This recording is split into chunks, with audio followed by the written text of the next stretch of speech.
The past 6 days at the US Open felt like the most eventful opening weeks of a Grand Slam this year, with so much drama unfolding both on the court and off it. The tournament is as wild as the city it's located in, and it's been non-stop action since the first ball was served into play last Monday. Here's a look at some of the highlights and lowlights from Week 1 at the Open. The Scandals Catsuit drama. This didn't necessarily happen at the US Open, but the comments made by French Tennis Federation President Bernard Judicelli regarding Serena Williams' catsuit were a hot topic during the first few days in New York. Judicelli said Serena's outfit at this year's French Open disrespected the sport, and he said it would be banned in the future.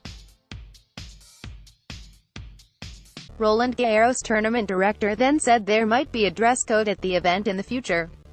Here in the United States, it felt like every single news outlet, celebrity, and TV station came to the fore to defend Serena, her catsuit, and women's rights. Maybe that was Judicelli's goal all along? Probably not. Heat drama. The weather hasn't been kind in Queens, New York during opening week, which meant that the US Open whipped up a last-minute extreme heat policy for the men's event for the first time in tournament history. The women always had a well-defined extreme heat rule, but the men, for some reason, never did. With temperatures nearing 40 degrees, humidity close to 50%, and on-court readings exceeding 50 degrees, the conditions were brutal, which resulted in 5 heat-related retirements on Tuesday alone. Several players sit out at the tournament for forcing them to play in what they felt were dangerous conditions. Other players complained about poor organization surrounding the new rule, as Cameron Norrie got a time violation because the watch on the referee who escorted him during the 10-minute break was not synchronized with the watch of the chair umpire, and he was misled into believing he was on time when he was not. Timea Baksinski recounted a terrible experience where she was taken by the referee to a public bathroom and was mobbed by fans asking for autographs mid-match, and was yelled at by a cleaning personnel for trying to find a place to change inside the bathroom. Ice bath drama. The extreme heat policy was in effect on Wednesday as well, and the rules dictate that players are not allowed to speak to their coaches or members of their team when they take the 10-minute off-court break after the third set.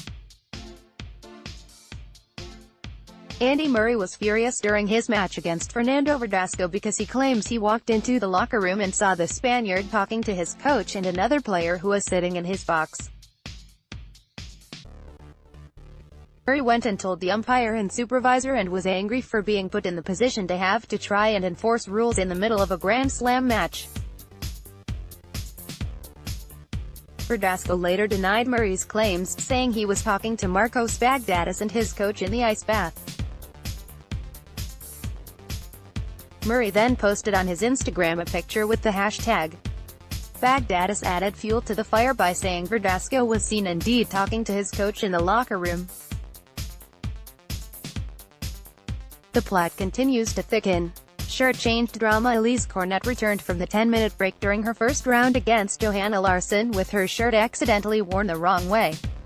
On court, behind the baseline, with her back to the net, Cornet quickly took off her top. She was wearing a sports bra, turned it around and put it on the right way.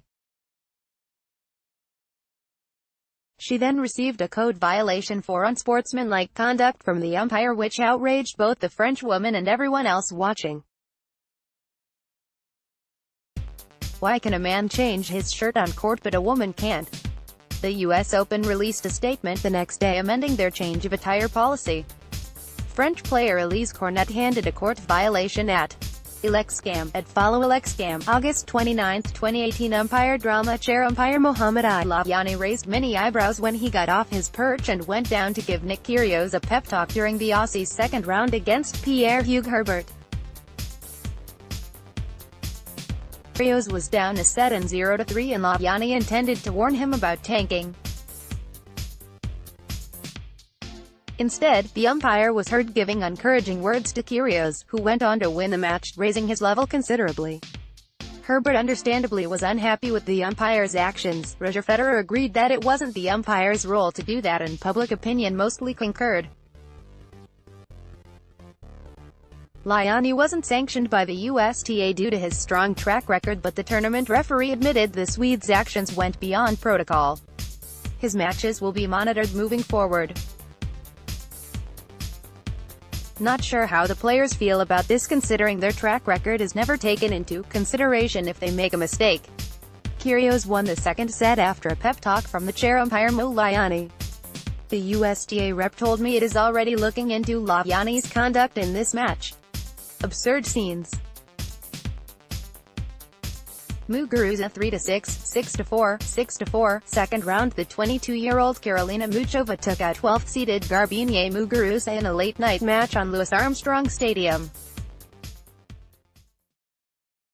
The Czech qualifier, ranked 212 in the world, was playing a top 50 player for just the second time in her entire career. Kanepi beat Halep 6-2, 6-4, first round. This is not necessarily a huge surprise considering Kaia Kanepi reached the quarterfinals twice at the US Open, including last year, but still, she took out the world No. 1 in straight sets, which is the first time in the Open era that a women's US Open top seed crashes out in the opening round.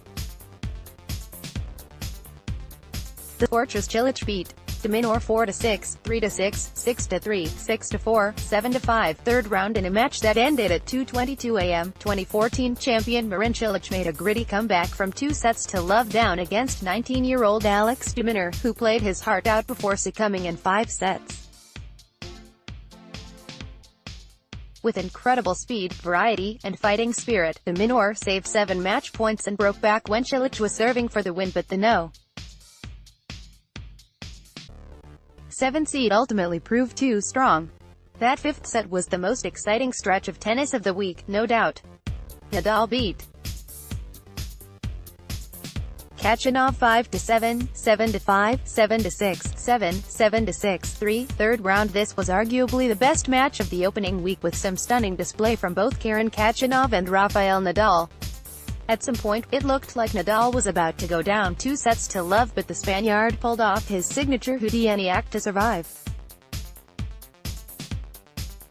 Venus Williams beat Kuznetsova 6-3, 5-7, 6-3, first round. An opening round between 2 former US Open champions. The 2 veterans gave us an unforgettable showdown on day 1 of the tournament. Best points: Federer v Kyrgios. OMG. Movie camera. Eurosport.pic.twitter.com/EnonMic33, doublefault28 at doublefault28, September 1, 2018. Barty v Muchova. Barty vs. Muchova. Info at Ben Rothenberg. Movie camera. Eurosport.pic.twitter.com/4. Comment. Doublefault28 at doublefault28, September 1, 2018. The farewells. Annabel Medina Garrigues, the Spanish former world No. 16, who turned pro 20 years ago, played her final tournament here at the US Open, losing her doubles first round alongside Arantxa Santoja. Medina Garrigues was ranked number 3 in doubles, won 2 French Open doubles titles and an Olympic silver medal.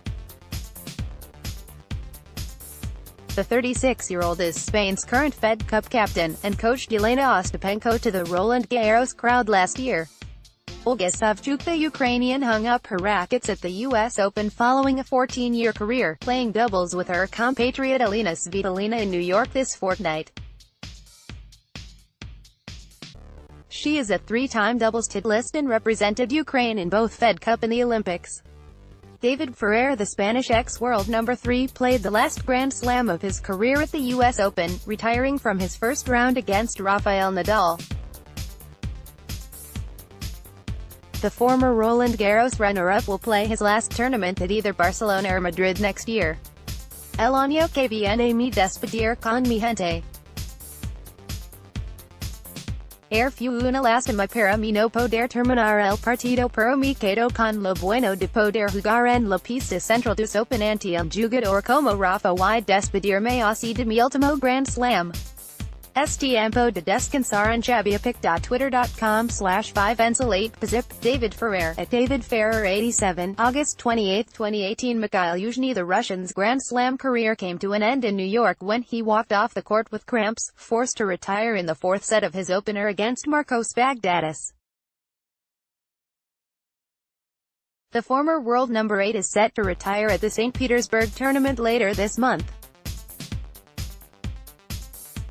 Julien Benneteau, the 36-year-old French veteran, played the last match of his career against Jan-Lennard Struff in the second round at the US Open.